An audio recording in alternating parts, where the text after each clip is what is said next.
வணக்கம். ஜெம் தொலைக்காட்சியின் சார்பாக அனைவருக்கும் தொழிலாளர் தின நல்வாழ்த்துக்கள். இந்திய நேரப்படி காலை 8:30 மணி செய்திகள்.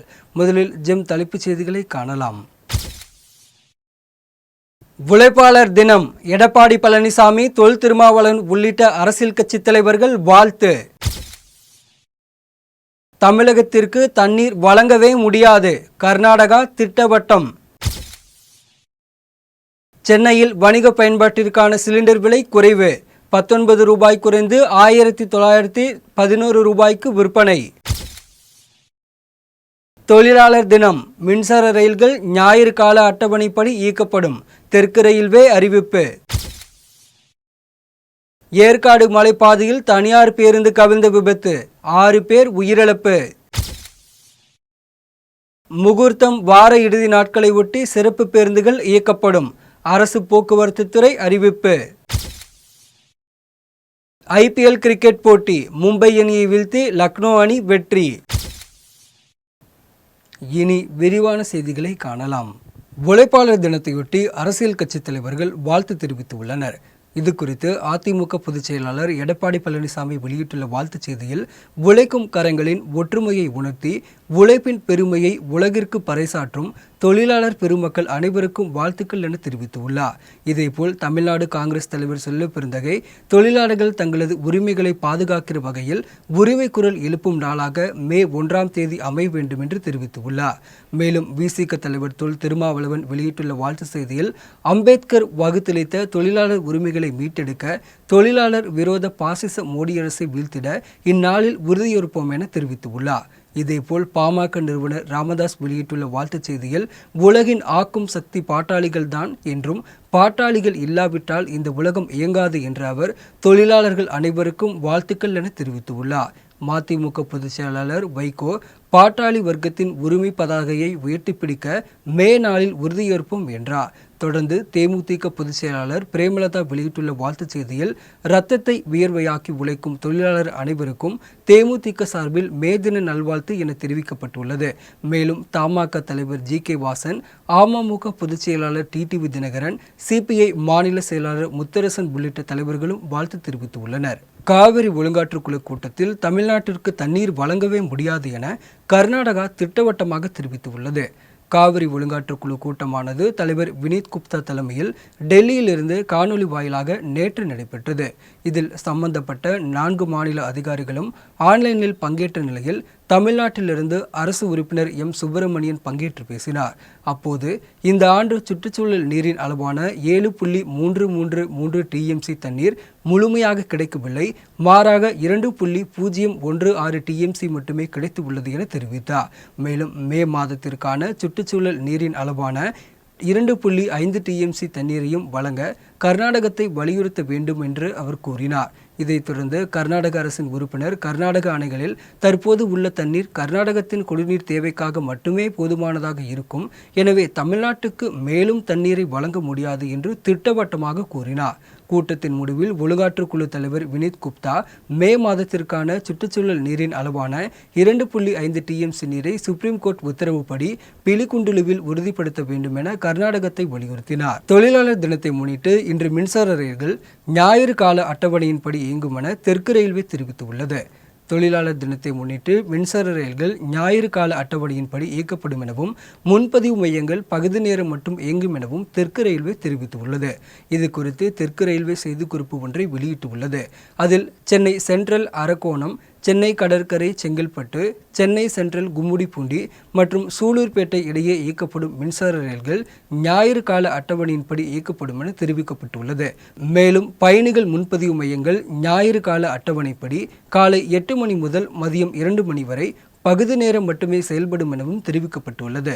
முகூர்த்தம் வார இறுதி நாட்களையொட்டி சிறப்பு பேருந்துகள் இயக்கப்படும் என்று அரசு போக்குவரத்து துறை தெரிவித்துள்ளது.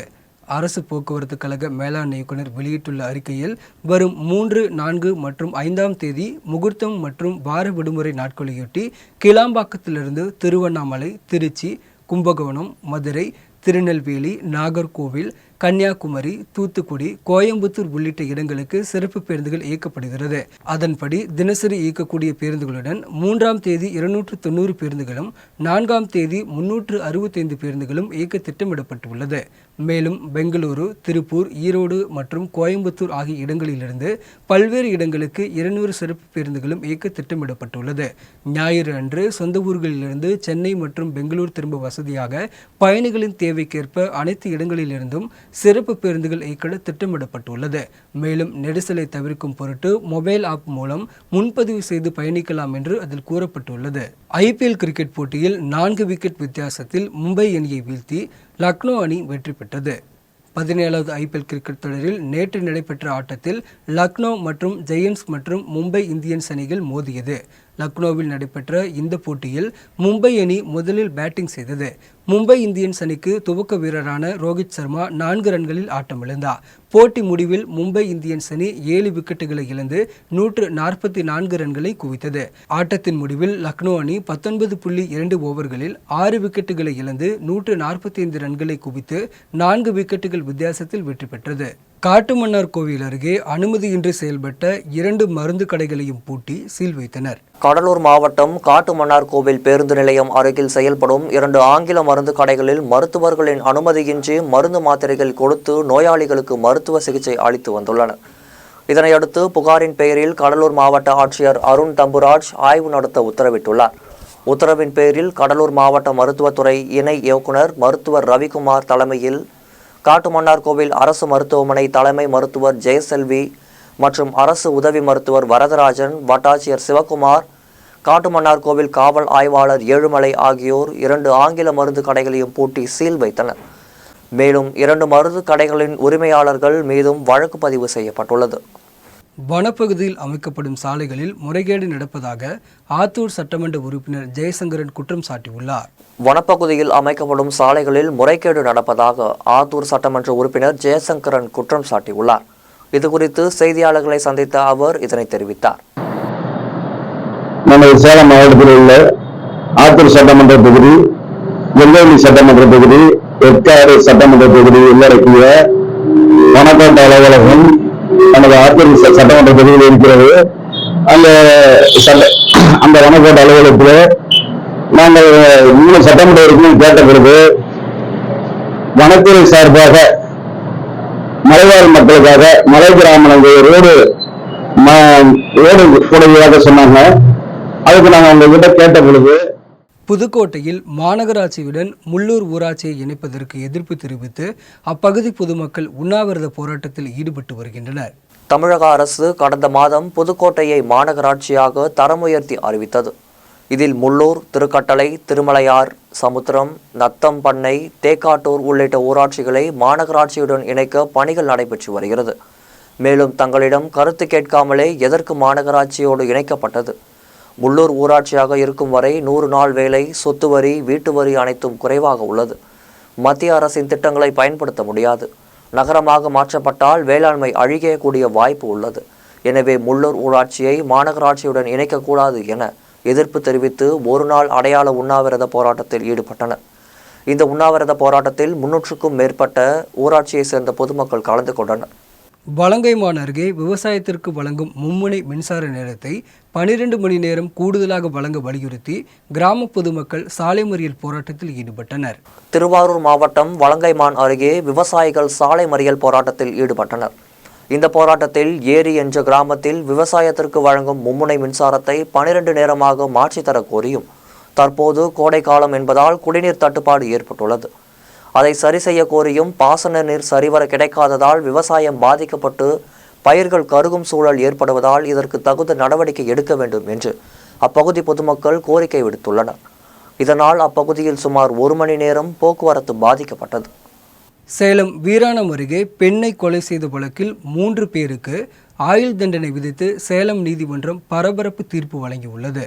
சேலம் மாவட்டம் வீராணம் அருகே மன்னார்பாளையம் பகுதியை சேர்ந்த சுப்பிரமணி மற்றும் அவரது தங்கை சரஸ்வதி ஆகியோரை கடந்த 2013ஆம் ஆண்டு செப்டம்பர் மாதம் 3 பேர் கொண்ட மர்ம கும்பல் சுப்பிரமணி வீட்டிற்கு சென்று சுப்பிரமணியை தாக்கிவிட்டு அவரது தங்கை சரஸ்வதியை கட்டி போட்டு கடுமையாக தாக்கி அவரிடம் இருந்து சுமார் 21 பவுன் நகையை பறித்து சென்றனர்.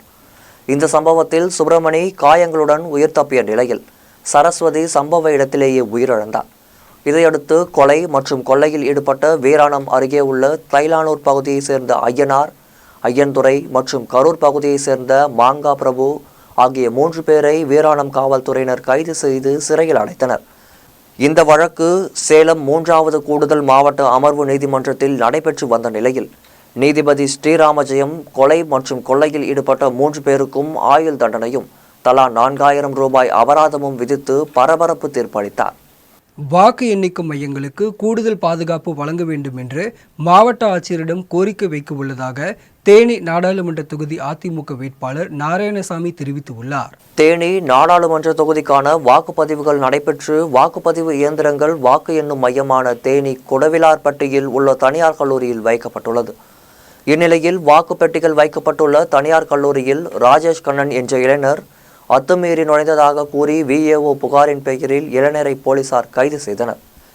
மேலும் அந்த இளைஞரிடம் போலீசார் நடத்திய விசாரணையில் அவர் எந்த கல்லூரியில் முன்னாள் ஊழியராக பணியாற்றி வந்தார் என்பதும் தனக்கு தெரிந்த பெண்ணை பார்க்க வந்ததாக போலீசார் விசாரணையில் தெரிய வந்துள்ளது. இதையடுத்து தேனி நாடாளுமன்ற தொகுதி அதிமுக வேட்பாளர் நாராயணசாமி கல்லூரியில் இது தொடர்பாக நேரில் சென்று ஆய்வு மேற்கொண்டார். பின்னர் செய்தியாளர்கள் சந்தித்து பேசிய அவர் வாக்குப்பதிவு மையத்திற்கு கூடுதல் பாதுகாப்பு வழங்க வேண்டும் என்பது குறித்து மாவட்ட ஆட்சியரிடம் கோரிக்கை வைக்க உள்ளோம் என கூறினார். இது விசிட் எப்பயும் வர ரெகுலர் விசிட் தான். நேற்று வந்திருந்தேன், இதே நேரம் தான். இன்னைக்கு வந்திருந்தேன். வர்றத பிளான் பண்ணி இருக்கும்போது நியூஸில் பார்த்தேன் இந்த மாதிரி அத்துமீறல் போய் உள்ள நுழைஞ்சி இருக்காங்க அப்படின்னு சொல்லிட்டு அந்த ஒரு சின்ன தகவல் வந்துச்சு. சரி என்னன்னு பார்க்கலான்னு சொல்லி உள்ள வந்தேன். பட் போலீஸோட ரிப்போர்ட் என்ன சொல்றாங்கன்னா, நேற்று பஸ் போச்சு, பஸ் கூடியவும் அந்த பையன் காரில் வேகமாக போனான். சாரி, 2 வீலரில் நிறுத்தி பார்த்தோம், முடியல, வேகமாக போயிட்டான். அங்கே போய் பிடிச்சி என்னடான்னு கேட்கும்போது, திருத்தணியில் அதிமுக சார்பில் திறக்கப்பட்ட நீர்மோர் பந்தல் பொதுமக்களுக்கு பயனுள்ளதாக இருக்க வேண்டும் என்று அப்பகுதி பொதுமக்கள் கோரிக்கை விடுத்துள்ளனர். திருவள்ளுவர் மாவட்டம் திருத்தணியில் அதிமுக சார்பில் நடைபெற்ற நீர்மோர் பந்தல் திறக்கும் நிகழ்ச்சியில் முன்னாள் அமைச்சரும் திருவள்ளுவர் மாவட்ட மேற்கு செயலாளருமான PV ரமணா கலந்து கொண்டு நீர்மோர் பந்தலை திறந்து வைத்தார். ஆனால் திறந்து வைத்து 10 நிமிடத்தில் நீர்மோர் பந்தல் காலியானது. இதுபோன்ற நீர்மோர் பந்தல் திறப்பு வெறும் சம்பிரதாயத்திற்காக இல்லாமல் பொதுமக்களுக்கு பயனுள்ளதாக இருக்கும் வகையில் செயல்படுத்த வேண்டும் என பொதுமக்கள் கோரிக்கை விடுத்துள்ளனர். விருத்தாச்சலம் அருகே இருசக்கர வாகனத்தின் மீது கல்லூரி பேருந்து மோதிய விபத்தில் கணவன் மனைவி இருவரும் உயிரிழந்தனர். மகன் மருத்துவமனையில் அனுமதிக்கப்பட்டு சிகிச்சை பெற்று வருகிறார். கடலூர் மாவட்டம் விருத்தாச்சலம் அருகே உள்ள புதுக்கூரைப்பேட்டை கிராமத்தை சேர்ந்த மணிவண்ணன் மகன் செல்வகுமார் என்பவர் தனது மனைவி சபிதா, மகன் குருமூர்த்தி ஆகியோருடன் நெய்வேலியில் நடைபெறும் உறவினர் வீட்டு நிகழ்ச்சிக்காக பங்கேற்க இருசக்கர வாகனத்தில் சென்றனர். நிகழ்ச்சியில் பங்கேற்ற பெண் மீண்டும் இருசக்கர வாகனத்தில் வீட்டிற்கு வந்தபோது சாத்தியமங்கலம் தனியார் பள்ளி வளாகம் முன்பு தனியார் கல்லூரி பேருந்து இருசக்கர வாகனத்தின் மீது மோதி விபத்திற்குள்ளானது. இந்த விபத்தில் மனைவி சபிதா சம்பவ இடத்திலேயே பரிதாபமாக உயிரிழந்தார். இதுகுறித்து தகவல் அறிந்து சம்பவ இடத்திற்கு விரைந்து வந்த விருத்தாச்சலம் காவல்துறையினர் படுகாயமடைந்த செல்வகுமார் மற்றும் அவரது மகன் குருமூர்த்தியை மீட்டு சிகிச்சைக்காக விருத்தாச்சலம் அரசு மருத்துவமனைக்கு அனுப்பி வைத்தனர். இதில் செல்வகுமார் சிகிச்சை பலனின்றி உயிரிழந்தார். மேலும் உயிரிழந்த சபிதாவை பிரேத பரிசோதனைக்காக அனுப்பி வைத்தனர். இதனையடுத்து விபத்தை ஏற்படுத்திய தனியார் கல்லூரி பேருந்தை பறிமுதல் செய்த விருத்தாச்சலம் காவல்துறையினர் விபத்து குறித்து வழக்கு பதிவு செய்து விசாரணை மேற்கொண்டு வருகின்றனர். திருவள்ளூர் அருகே பெற்ற பிள்ளை மருமகளுடன் சேர்ந்து கொண்டு தன்னை அடித்து வீட்டை விட்டு துரத்தியதாக முதியவர் கண்ணீர் மல்க மாவட்ட ஆட்சியரிடம் மனு அளித்துள்ளார். திருவள்ளுவர் நகராட்சிக்கு உட்பட்ட பாரதிதாசன் தெருவை சேர்ந்த முதியவர் ரகுநாதன் என்பவருக்கு 3 மகள்கள் மற்றும் 1 மகன் உள்ளனர். இவர் உள்துறை அமைச்சகத்தில் மரத்தச்சு வேலை செய்து வந்த பின்னர் ஓய்வு பெற்ற நிலையில் கடந்த 6 மாதங்களுக்கு முன்பு மனைவி விபத்தில் இறந்துவிட்டார். இதனையடுத்து தன் மகனுடன் முதியவர் ரகுநாதன் வசித்து வந்தபோது மகன் காதல் திருமணம் செய்து கொண்ட நிலையில் மருமகள் மற்றும் மருமகளின் உறவினர்கள் ஒன்று சேர்ந்து முதியவரை அடித்து துரத்தியதாக கூறப்படுகிறது. இதனையடுத்து வீரராகவர் கோவிலில் ரகுநாதன் பிச்சை எடுத்து பிழைப்பை நடத்தி வந்துள்ளார். இதனிடையே வழக்கறிஞர் ஜான் என்பவருடன் முதியவர் ரகுநாதன் மாவட்ட ஆட்சியர் அலுவலகத்திற்கு சென்று மகள் வழி பேரனுடன் மனு அளித்தார். அப்போது தனது தாத்தாவை அடித்து உதைத்து உணவை தட்டிவிட்டார்கள் என கூறியது அங்கிருந்தவர்களை கண்கலங்க வைத்தது.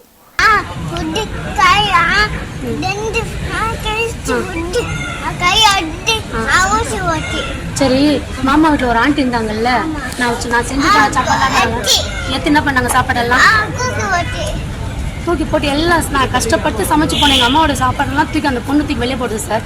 தடுத்ததுக்கு நாங்கள் சண்டை போட்டு அவங்களேன்னு சொல்லி. தெக்கலூர் பேருந்து நிலையத்தில் பேருந்துகள் நிற்காததை கண்டித்து அப்பகுதி மக்கள் காத்திருப்பு போராட்டத்தில் ஈடுபட்டுள்ளனர். திருப்பூர் மாவட்டம் அவிநாசியை அடுத்துள்ள தெக்கலூர் ஊராட்சிக்கு உட்பட்ட 10க்கும் மேற்பட்ட கிராமங்களில் 20,000த்திற்கும் மேற்பட்ட மக்கள் வசித்து வருகின்றனர்.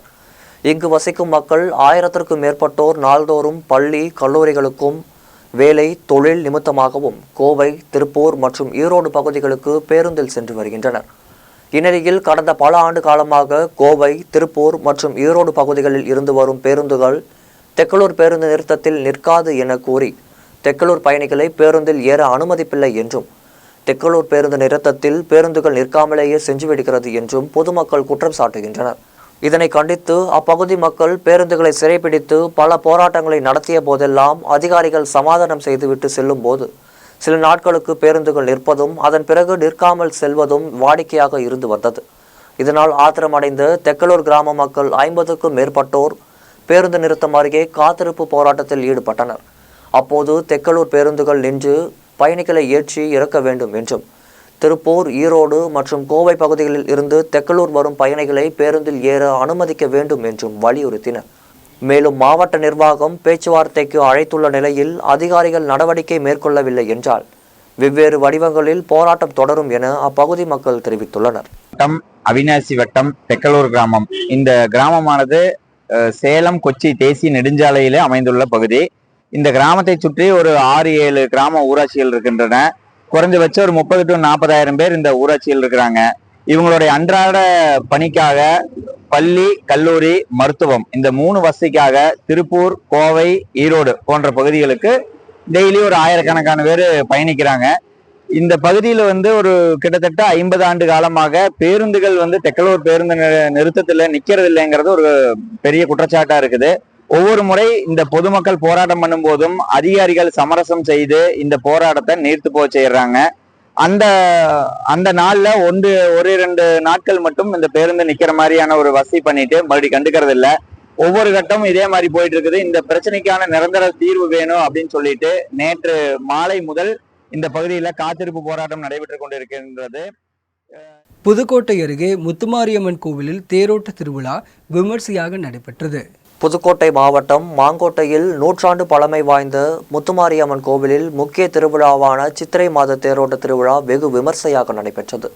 விழாவில் ஆலங்குடி மற்றும் சுற்றுவட்டார கிராமங்களில் சேர்ந்த ஆயிரக்கணக்கான பக்தர்கள் கலந்து கொண்டு தேரை வடம்பிடித்து இழுத்தனர். மேலும் மா, பழா, வாழை என முக்கணிகளால் அலங்கரிக்கப்பட்ட தேரில் அம்மன் வீற்றிருக்க மங்கள இசை முழங்க கோவிலை சுற்றி 4 வீதிகளிலும் தேர் பவனி வந்தது. இதில் ஏராளமான பக்தர்கள் கலந்து கொண்டு சாமியின் அருள் பெற்று சென்றனர்.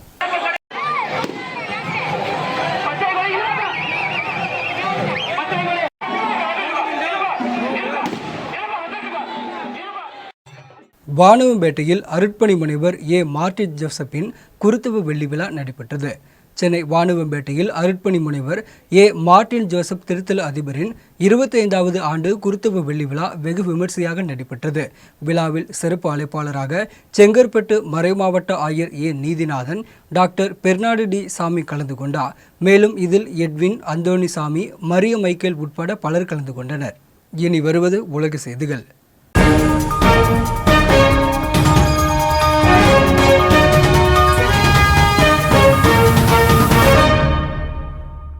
இந்தோனேசியாவில் எரிமலை மீண்டும் வெடித்து சிதறியதால் சுனாமி எச்சரிக்கை விடுக்கப்பட்டுள்ளது. இந்தோனேசியாவின் வடக்கு சுலேவெசி மாகாணத்தில் உள்ள ருயாங் தீவில் எரிமலை மீண்டும் வெடித்து சிதறத் தொடங்கியது. முன்னெச்சரிக்கை நடவடிக்கையாக அப்பகுதியில் இருக்கும் 12,000த்திற்கும் மேற்பட்ட மக்கள் வெளியேற்றப்பட்டு பாதுகாப்பான இடங்களில் தக்க வைக்கப்பட்டுள்ளனர். எரிமலையை சுற்றி 4 கிலோமீட்டர் தொலைவுக்கு எந்த பணிகளும் மேற்கொள்ளக்கூடாது என அறிவுறுத்தப்பட்டுள்ளது. மேலும் எரிமலை வெடித்தால் அருகில் உள்ள சர்வதேச விமான நிலையத்தை மூட அதிகாரிகள் உத்தரவிட்டுள்ளனர். மேலும் எரிமலை வெடிப்பு குறித்து தொடர்ந்து கண்காணிக்கப்பட்டு வருகிறது என்று அந்நாட்டு அரசு தெரிவித்துள்ளது. இதனை அடுத்து இந்தோனேசியாவில் சுனாமி எச்சரிக்கை விடுக்கப்பட்டுள்ளது. இதனால் அந்நாட்டு மக்கள் அச்சமடைந்துள்ளனர். மசூதியில் தொழுகையின் போது 6 பேர் சுட்டுக் கொலை செய்யப்பட்ட சம்பவத்தால் பெரும் பதற்றத்தை ஏற்படுத்தியுள்ளது. ஆப்கானிஸ்தானின் ஹெராத் மாகாணம் காசாரா மாவட்டத்தில் உள்ள ஷியா மசூதியில் வழக்கம் போல் இஸ்லாமியர்கள் தொழுகையில் ஈடுபட்டிருந்தனர். அப்போது அங்கு நுழைந்த அடையாளம் தெரியாத நபர் சரமாரியாக துப்பாக்கியில் சுட்டுள்ளான். இதில் 6 பேர் உயிரிழந்ததாகவும் ஒருவர் காயமடைந்ததாகவும் தலிபான் அதிகாரிகள் தெரிவித்துள்ளனர். இந்த தாக்குதலை முன்னாள் அதிபர் ஹமீத் கர்சாய் வன்மையாக கண்டித்துள்ளார். இனி வருவது வானிலை செய்திகள்.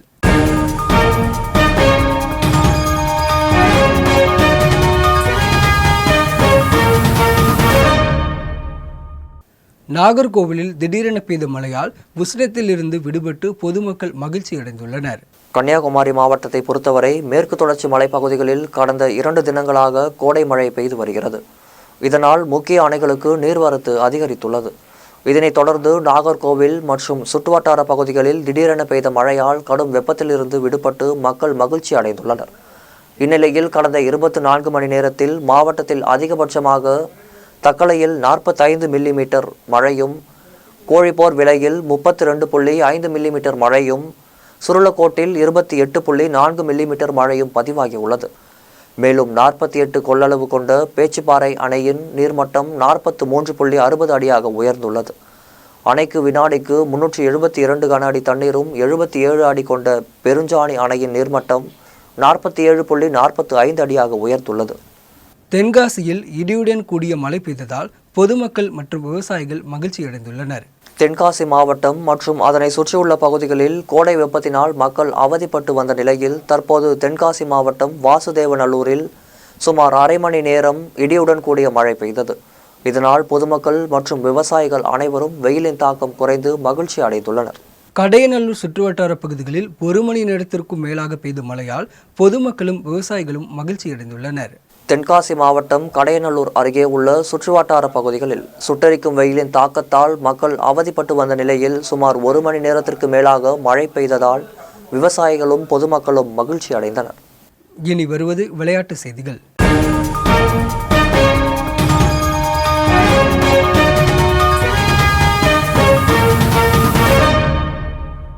T20 உலகக்கோப்பைக்கான இங்கிலாந்து அணி அறிவிக்கப்பட்டுள்ளது.